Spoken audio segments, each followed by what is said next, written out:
hele goede avond. Over 8 dagen is het D-Day. Dan moet het gaan gebeuren. Dan moet dat Europees reiscertificaat gaan functioneren. Hoe is het met de status? Hoe gaat het met die QR-code? En kunnen we dadelijk zonder gedoe naar de camping in Spanje en in Zuid-Frankrijk? En als dat dan niet lukt, als er dan veel gemopperd wordt, hoe kan het dan beter in de Unie? Daarvoor begon dit weekend officieel de conferentie over de toekomst van Europa. Met misschien wel een rolletje voor Maastricht. En misschien moeten we voor die toekomst wel kijken naar het verleden. Dat deed Caroline de Gruyter. Ze schreef een mooi boek over de Habsburgse tijd, waar ook Nederland een tijdje bij hoorde. Zij praat mee vanuit Oslo vandaag. En Asita Kanko is onze gast van de N-VA in België. Vluchtte vanuit Burkina Faso naar Nederland. Nog even was ze in Tilburg en nu dus Europarlementariër hier. Esther de Lange, die kennen we natuurlijk als Europarlementariër voor het CDA en ook vicevoorzitter voor de Europese Volkspartij. Hier vandaag in Avondgasten Europa.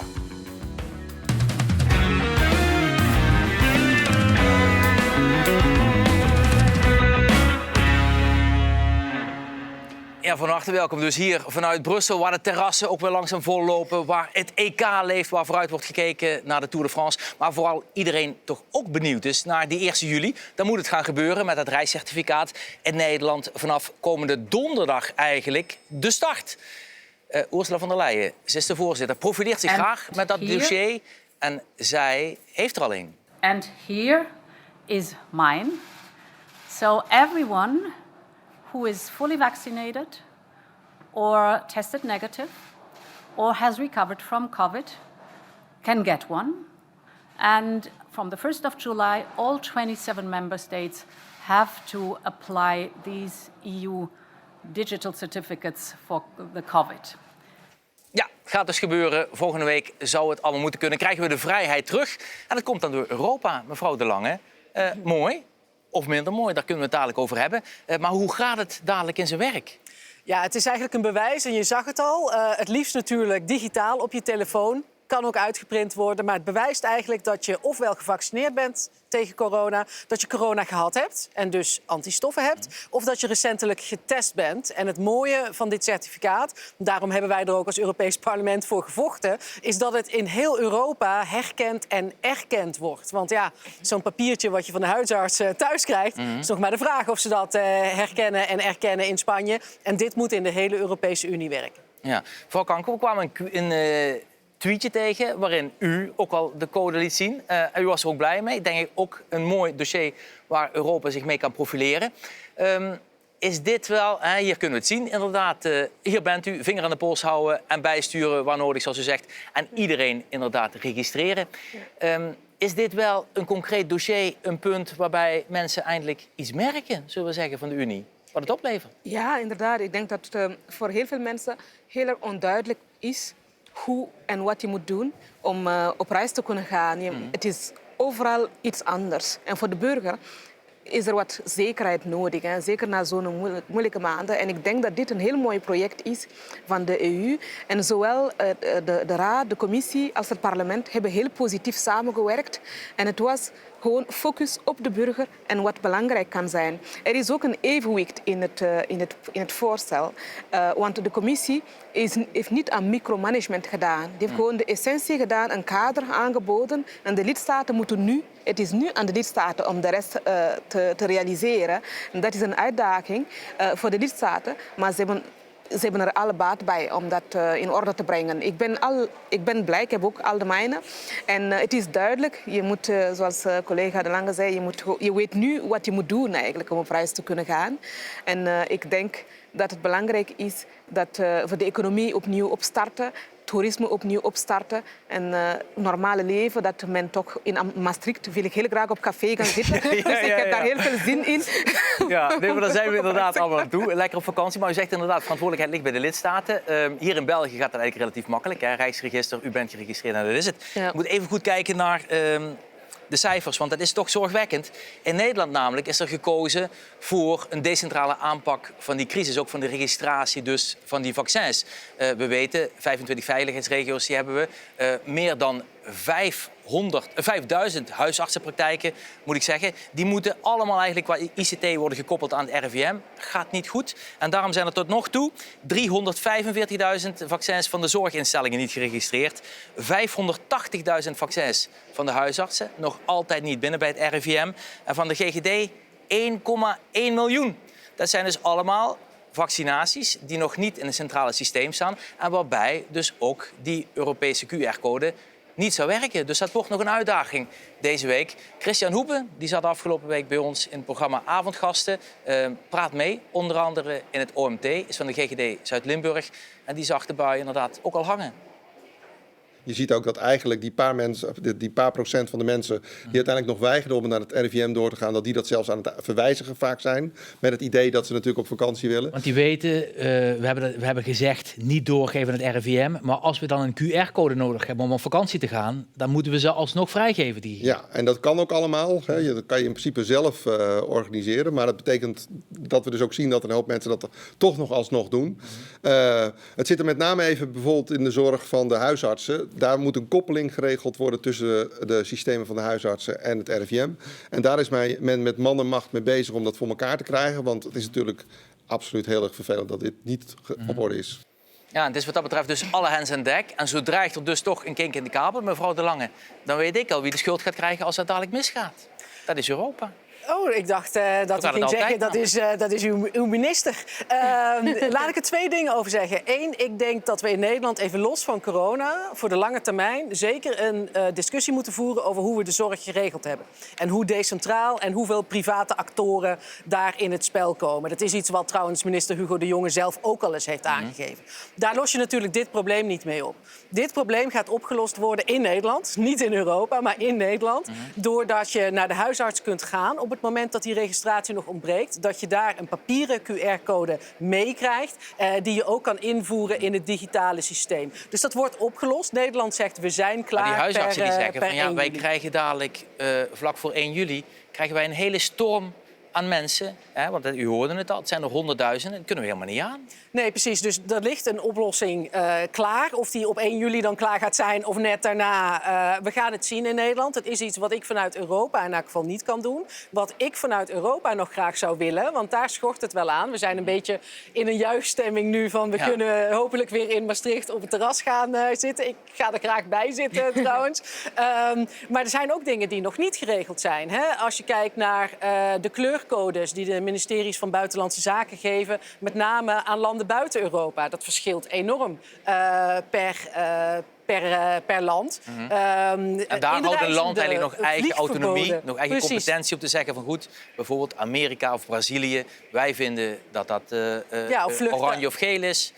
Andere landen zeggen het is voor ons groen. Of vluchten uit India. Moet je die toelaten, moet je die niet toelaten? Wat mij betreft zou het beter zijn in crisistijd, in pandemietijd, als Europa daar 1 lijn in zou kunnen trekken. En die mensen die, je zei net, die naar de camping willen in Frankrijk of in Spanje. Als je kinderen hebt, zoals ik, die zijn niet gevaccineerd. Dan moet je zorgen dat die getest zijn voordat je gaat. En daar zie je wel dat landen ook weer net andere leeftijdsgrenzen hebben. Dus wij hebben mazzel, wij gaan naar Frankrijk, die van mij is 10.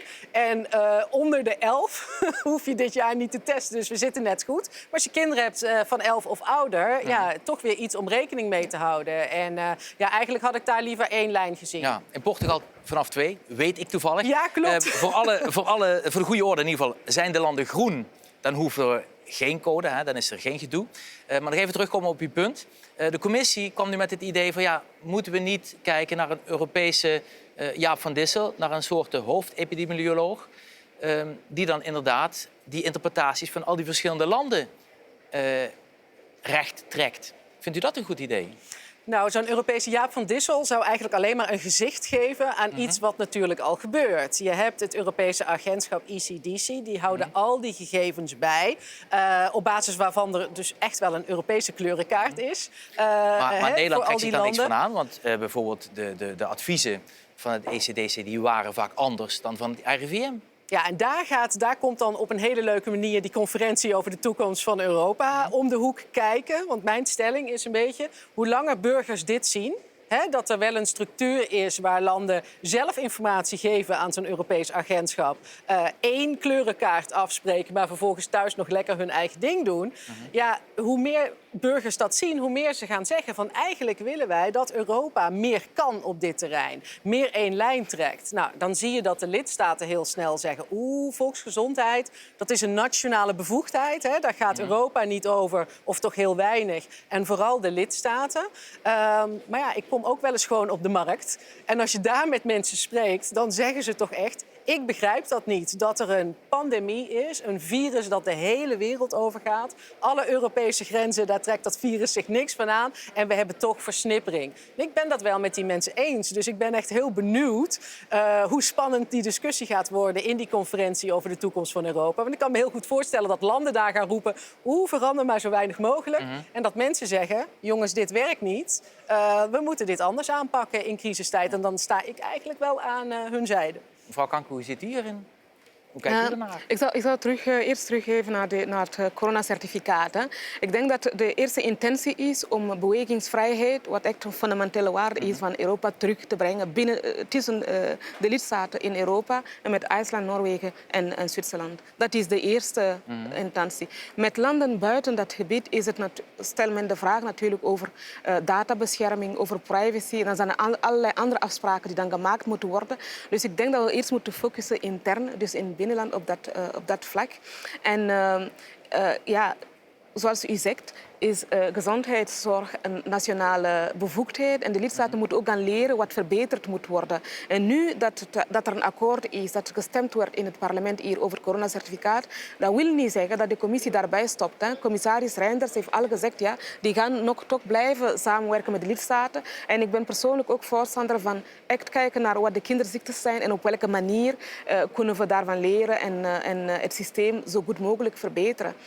Zonder natuurlijk de lidstaten gaan vervangen, want elk land binnen de EU heeft een ander systeem en andere soorten uitdagingen. Ik ga ook naar de markt en ik hoor van mijn kiezers dat zij eigenlijk vinden dat Europa een toegevoegde waarde moet hebben. Maar wat vindt u dan van het idee van zo'n Europese Fauci bijvoorbeeld, die er in Amerika bestaat? Van zo'n Europese Fauci, zo'n boegbeeld die zegt van goed, mondkapjes die werken wel of die werken niet. Ventilatie is belangrijk of niet belangrijk. Hè? België en Nederland zitten daar op een verschillend spoor. Terwijl er ik 6 kilometer tussen. Ik denk dat mensen gewoon hun eigen nationale boekbeelden wel kunnen begrijpen.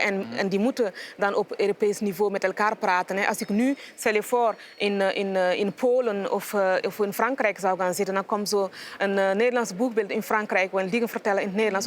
Er zijn ook culturele verschillen. Europa heeft een brede diversiteit. En dat is ook eigenlijk een rijkdom in Europa. Je kan dat niet helemaal gaan federaliseren, maar je moet wel dingen samen doen. Maar we moeten rekening houden met die diversiteit. En ervoor zorgen dat men intern wel... Kijk, als je nu in Nederland tegen de mensen zegt... We hebben daar wel gekeken tijdens de eerste lockdown... dat men in Frankrijk op een andere manier communiceerde. En in Nederland zei men... Ja, maar gezond verstand en doe maar zoals je... Wij dachten, ja, van ons moet je wel zeggen dat het verboden is. En je moet wel een andere boodschap de wereld insturen in België of in Frankrijk. Mijn broer is een Fransman en die zei... Ja, als men nu met ons praat, zoals bij de Nederlanders... dan weten we niet wat we moeten doen. Dus je moet mensen op een andere manier aanspreken. Het is cultureel ook. Hè? Het is echt cultureel. En u zegt dat soort maatregelen zijn dusdanig ingrijpend. Bijvoorbeeld een lockdown, 's avonds niet meer op straat. Op het moment dat dat komt van een Spaanse of een Italiaanse voorman... dat het draagvlak veel minder is. Het hangt af van de autoriteit van die persoon natuurlijk. Hè? Maar ik vind dat er nationaal ook binnen de parlementen genoeg debat moet plaatsvinden, dat er voldoende draagvlak is, voldoende informatie is en dat de lidstaten samen moeten werken met Europa. Kijk, ze kunnen via de Raad samenwerken met Europa. Ik denk niet dat van mensen, mijn kiezer ook op de markt, wij willen gewoon dat Europa haar job doet en de lidstaten ook hun eigen job doen. Dat Europa de lidstaten niet vervangt. Ik kan dat ook begrijpen, want het is een kwestie van toegevoegde waarde te hebben. Als wij internationaal moeten onderhandelen, dan moeten we samen groter en sterker zijn.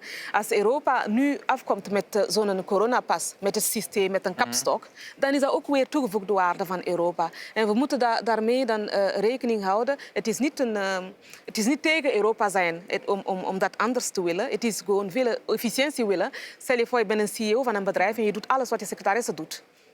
dan kan dat ook weer niet. Hè? Dus het is een kwestie van de lidstaten hebben een rol en Europa heeft een Maar rol. zo verander je natuurlijk nooit wat. Hè? Ik ben het daar tot op een hele grote hoogte wel mee eens. In de zin van dat je zegt van...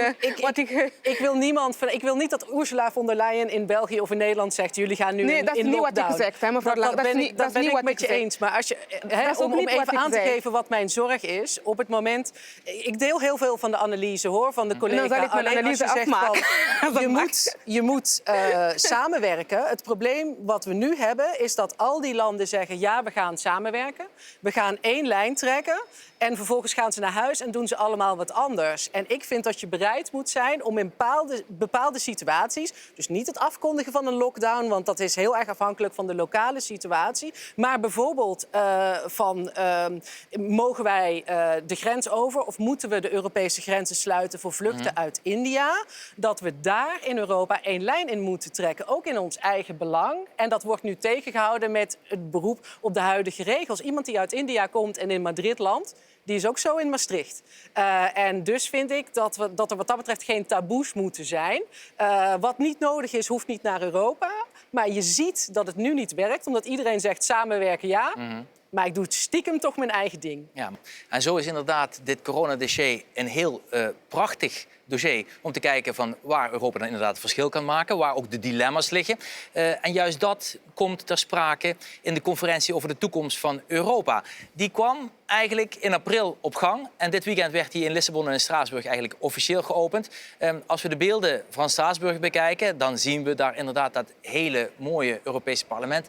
met de vlaggen voor de deur. Hier zijn we. En als we nou naar binnen gaan, dan worden er fotootjes gemaakt. En kijk wie hier is. Inderdaad, hier komt ze. Mevrouw Kanko, aan het uitpakken. Dat kan nu. This conference is in fact a unique experience. It will be the first time that the three institutions together with all national parliaments will debate and define a new vision for Europe's future.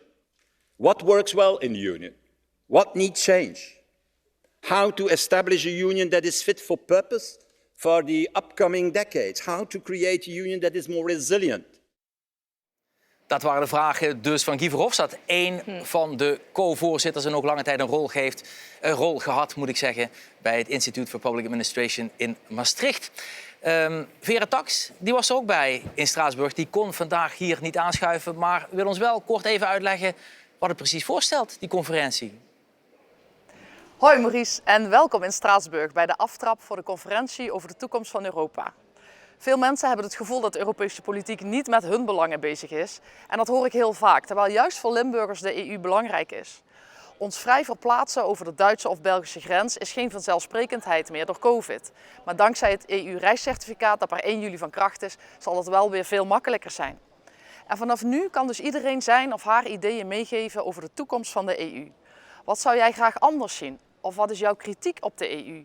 Dit kun je delen via een digitaal platform dat je nu in beeld ziet. Of via evenementen en burgerpanels die nog dit jaar georganiseerd gaan worden.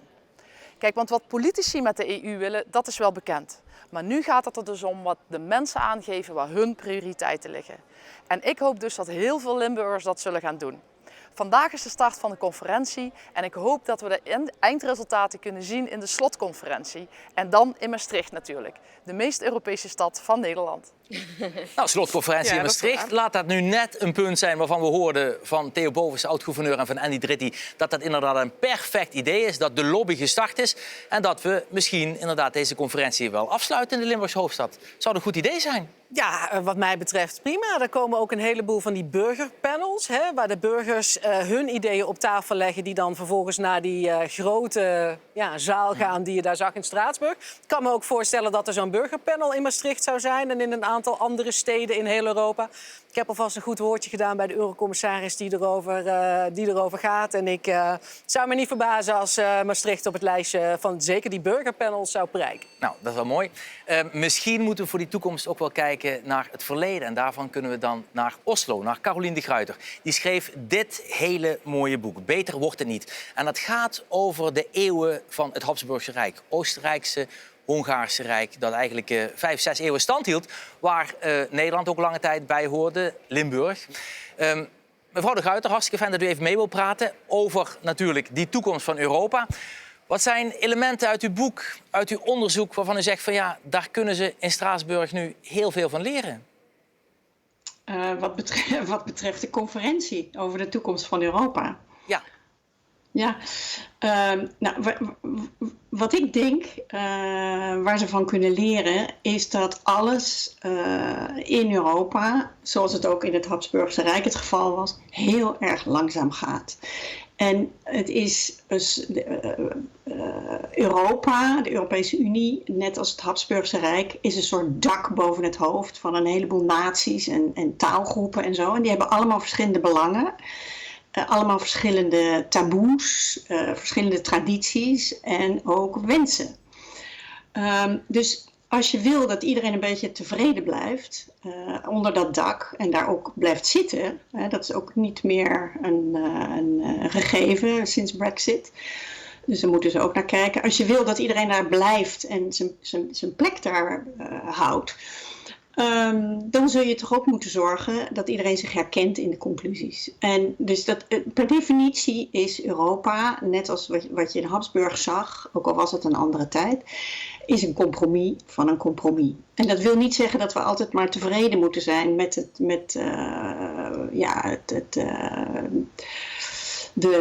hoe noem je dat, de lowest common denominator. Maar je moet ook weer niet te hoog mikken. En ik denk dat dit het gevaar is van die conferentie.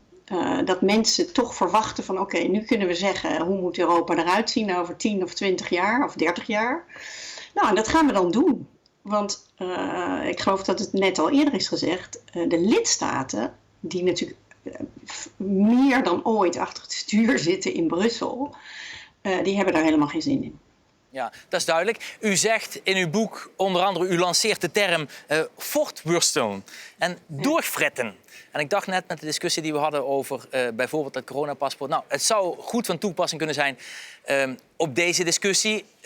Het was nodig eigenlijk omdat, zoals u aangeeft in uw boek, dat Habsburgse Rijk eigenlijk uit heel veel verschillende culturen, identiteiten bestond. En het daarom bezig was om al die ballen in de lucht te houden. Af en toe een beetje inderdaad te voortworstelen.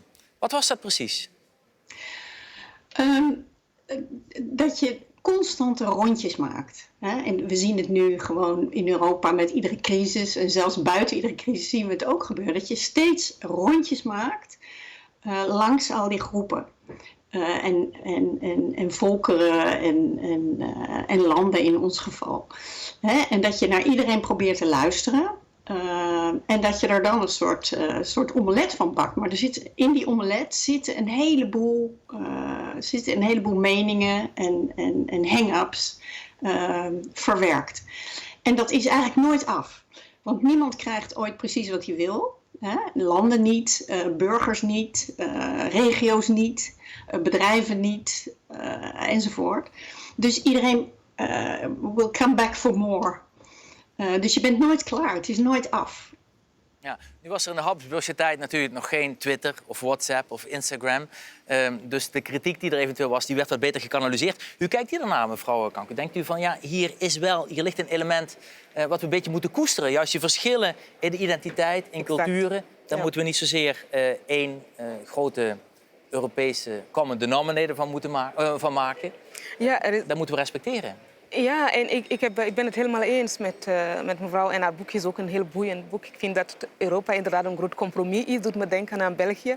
Het is een groot compromis. En dan moet je permanent onderhouden, hè, de balans. En u heeft gelijk, dus een common denominator, dat hebben we al. Dat zijn de fundamentele rechten, de fundamentele waarden van Europa. Dat is onze gemeenschappelijke goed dat we kunnen koesteren. Maar nu de verscheidenheid, dat is ook een troef. Dat moeten we ook erbij houden. Je moet Europees kunnen zijn, maar ook Catalaan, ook Vlaming, ook Limburger. Dus dat moet allemaal wel kunnen. Dat is juist het mooie. En nu, ik denk dat wat de toekomst van Europa betreft, ik vraag mij af of dat geen overbodig project is. En ik zal zeggen waarom. En dan bedoelt u Europa overbodig project? Of deze conferentie, of dat geen overbodig project is. Ik zal gewoon zeggen waarom. Ik denk dat het volk al gesproken heeft. Op 26 mei 2019 Europarlementsleden gekozen op basis van programma's en intenties van dingen die ze gaan doen in Europa. Dat is wel een feit. Dus wat wij nu moeten doen is implementeren, is iets realiseren. En met dat resultaat terug naar de burger gaan. En die zal weer zijn mening geven op 26 mei 2024. Dus in die zin is het iets dat er bovenop komt en ik vraag me af wat de toegevoegde waarde is. Maar dat iets is er nu eenmaal. Dan denken we, ja, we moeten dan meewerken om te zien wat we daarmee kunnen doen. En wat ik wil benadrukken is dat je geen toekomst voor Europa kan bouwen zonder de vrouwen. En je merkt dat er echt te weinig vrouwen mee mogen beslissen. Je kan geen toekomst van Europa bouwen zonder de jongeren. Kijk eens, mijn eerste dag in Straatsburg heb ik alleen maar echt... men heeft grapjes gemaakt tijdens de campagne van Europa is een soort politiek tehuis. Dat is het niet. Dat moet terug echt dichter bij de burger komen op dat vlak. En een derde punt, je kan geen toekomst bouwen als je...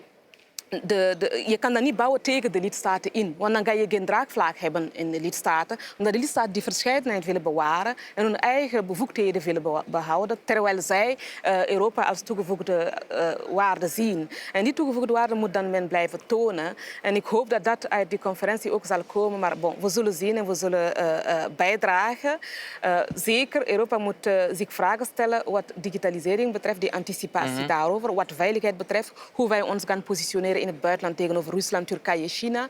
En hoe wij eigenlijk onze bondgenoten ook kunnen gebruiken, een Afrika-strategie hebben en zien dat we iets betekenen voor de modale burger. Dat is het belangrijkste. Ik ga nog even terug naar mevrouw De Gruyter, want u heeft natuurlijk ook, hij zegt van goed, eigenlijk dat fenomeen van het respecteren en erkennen van elkaars diversiteit, daar ga ik in mee. Maar ja, we hebben natuurlijk nu op dit moment de discussie in Europa van ja, Hongarije heeft ook een hele eigen identiteit. Die denken toch heel anders over een aantal politieke zaken dan andere landen. Hoe kijkt u dan daarnaar, mevrouw De Gruyter, in de zin van hoe moet je dat als kikker in de kruiwagen houden?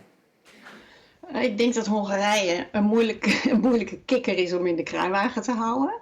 En wederom, als je kijkt naar hoe dat in het Habsburgse Rijk ging, daar gedroegen ze zich exact hetzelfde als nu in de Europese Unie. Altijd dwars liggen, altijd proberen beter de onderste uit de kan te krijgen voor zichzelf. En als de anderen dan stopten, dan gingen zij nog even door. En vaak kregen ze ook het onderste uit de kan. Ze eindigden als een van de grote dominante staten binnen het Habsburgse Rijk en zetten alles werkelijk naar hun hand. Dus ja, dat is wat we nu in zeker opzicht weer zien. Ja, wat geeft u daar voor tip aan mevrouw De Lange? Hoe moet ze daar tegen optreden eventueel? Ik denk wat heel belangrijk is... Ik heb dus jaren in Wenen gewoond en ben veel in Hongarije ook geweest. Wat heel belangrijk is... Ze hebben altijd het gevoel dat ze het slachtoffer zijn. Dat iedereen tegen ze is en dat iedereen erop uit is om zijn poot uit te draaien. Dat hadden ze toen en dat hebben ze nu ook. Dus ik denk wat heel belangrijk is als we iets van ze gedaan willen krijgen. Want ze willen absoluut die Europese Unie niet uit. Hè? Net zoals ze het Habsburgse Rijk ook nooit uit wilden. Zij waren de laatste, toen de hele boel in elkaar zakte na de Eerste Wereldoorlog. De laatste die vertrokken. Omdat er eigenlijk geen Habsburgse Rijk meer was. Dus ik denk dat we heel erg moeten luisteren. Dat wil niet zeggen dat we moeten doen wat zij willen, zeker niet. Maar hen het gevoel moeten geven dat ze gehoord worden. Hè? En don't worry too much. Ik denk dat dat veel beter is dan hen veroordelen, dan hen in de hoek zetten, dan hen belachelijk maken. Want dan worden ze alleen maar recalcitranter van. Ja, ik ga even terug naar mevrouw De Lange. Want we hebben nu natuurlijk eigenlijk de periode van de herstelplannen. Landen kunnen plannen indienen, initiatieven. Nederland wacht er nog even mee. Maar het geeft wel een nieuw kader voor de acties van de Europese Unie, van de Commissie, van de lidstaten, van de Raad en van het parlement.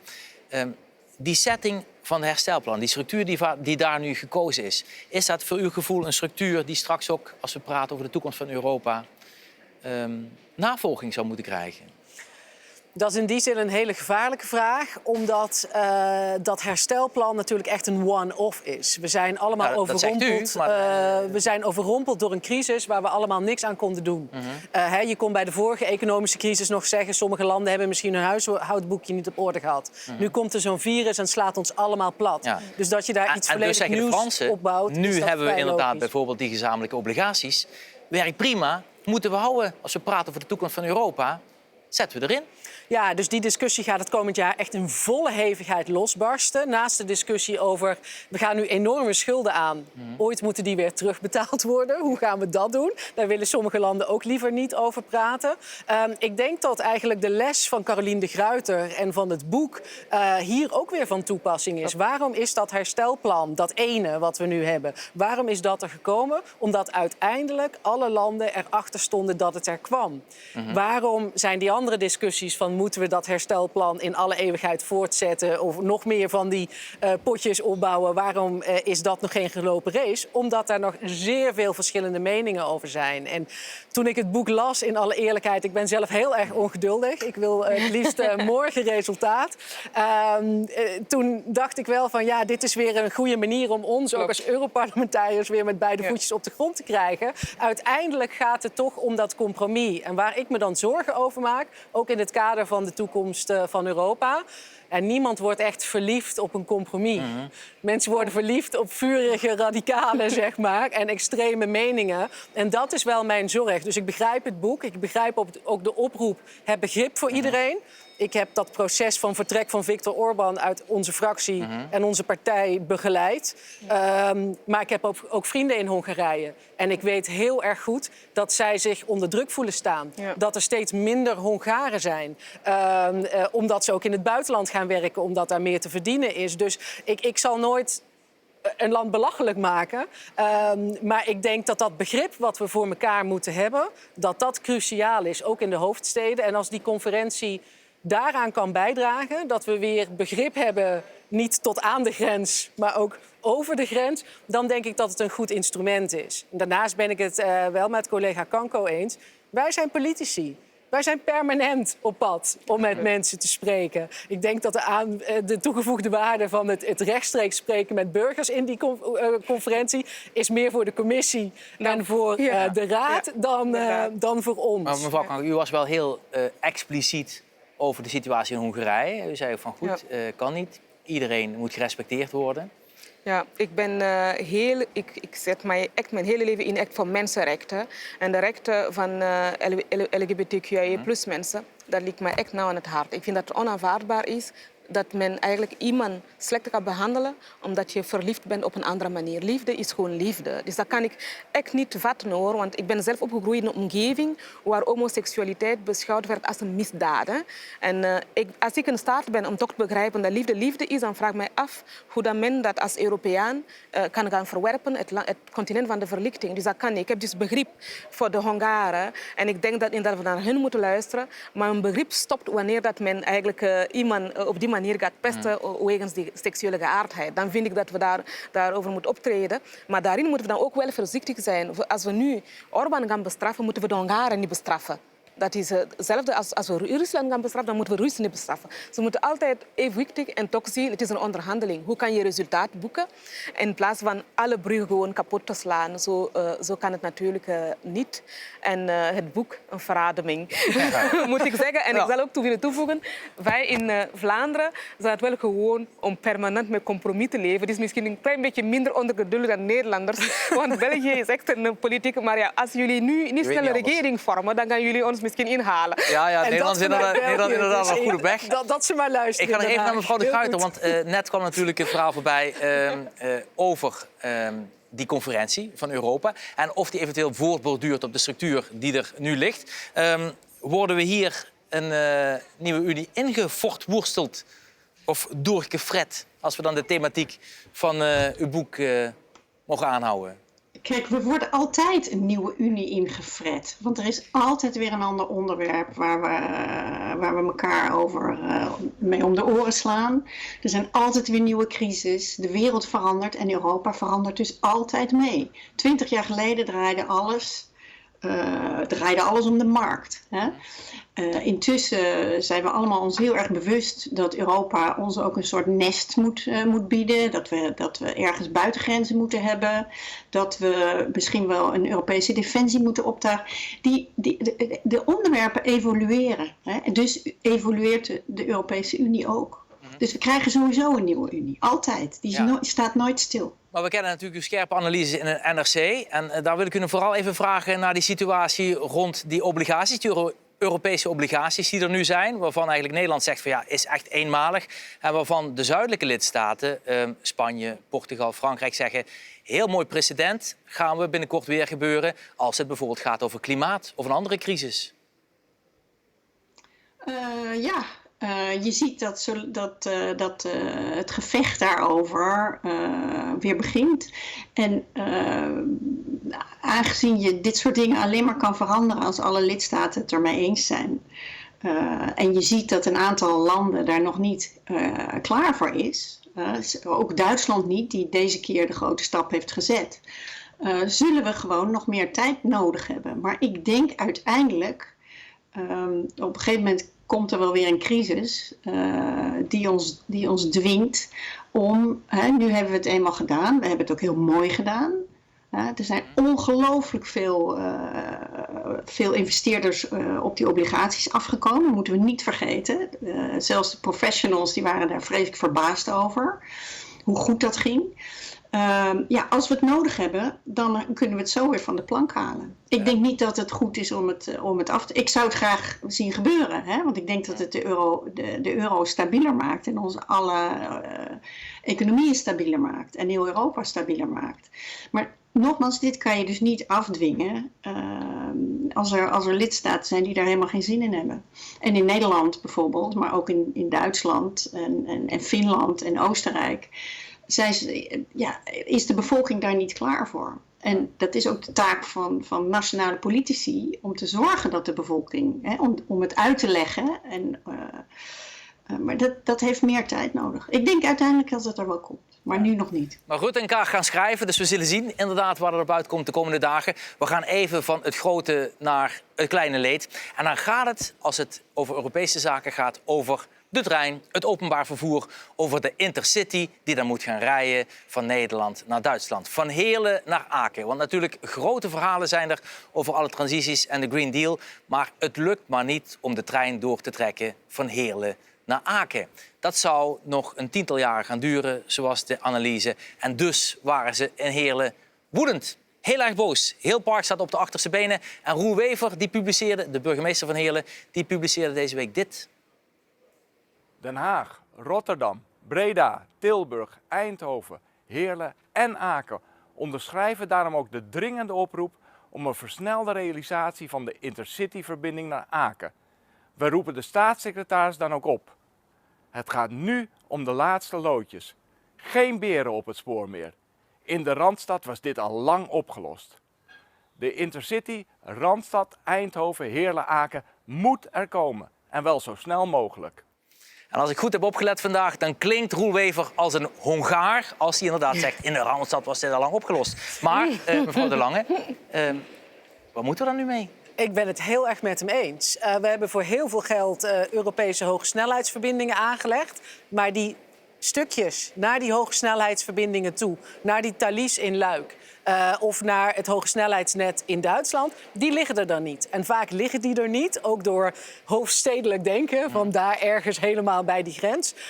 Dus ik vind dat de versnelling er wel 1 of 2 tandjes hoger in mag, wat dat betreft. Want anders hebben wij ook Europees gezien die hogesnelheidsnetwerken voor een deel van de bevolking onterecht aangelegd of niet aangelegd, omdat ze er niet makkelijk bijkomen. Dus liever gisteren dan morgen, wat mij betreft. Hebben we een reiscertificaat, dan kunnen we eigenlijk niet reizen met openbaar vervoer. Nou ja, reizen mag je gelukkig wel met dat reiscertificaat. Maar het stoort mij dat over de grens zo heel erg moeilijk is. We krijgen strakjes de Green Deal van Frans Timmermans. Hele hoge ambitie als het gaat om CO2-reductie. Dan zul je minder moeten vliegen. Ja, jongens, dan moet het wel te doen zijn om met de trein ergens te komen. Die dag op het terras in Maastricht, is dat bij deze afgesproken, dames? Ja, heel graag. Heel erg goed. Mag ik u hartelijk danken, mevrouw Kanko. Mevrouw De Lange natuurlijk. En vanuit Oslo ook Carolien de Guiter. Hartstikke bedankt voor uw bijdrage. Hele fijne dag, werk u. Veel succes natuurlijk nog met het boek. Hopelijk hebben de 15.000 Nederlanders die op weg zijn naar Boedapest deze dagen er ook nog iets aan gehad. Daar speelt Nederland zelf dan natuurlijk zondag, meen ik, als ik het goed heb. Ik bedank u voor het kijken en we zijn er over 2 maanden weer.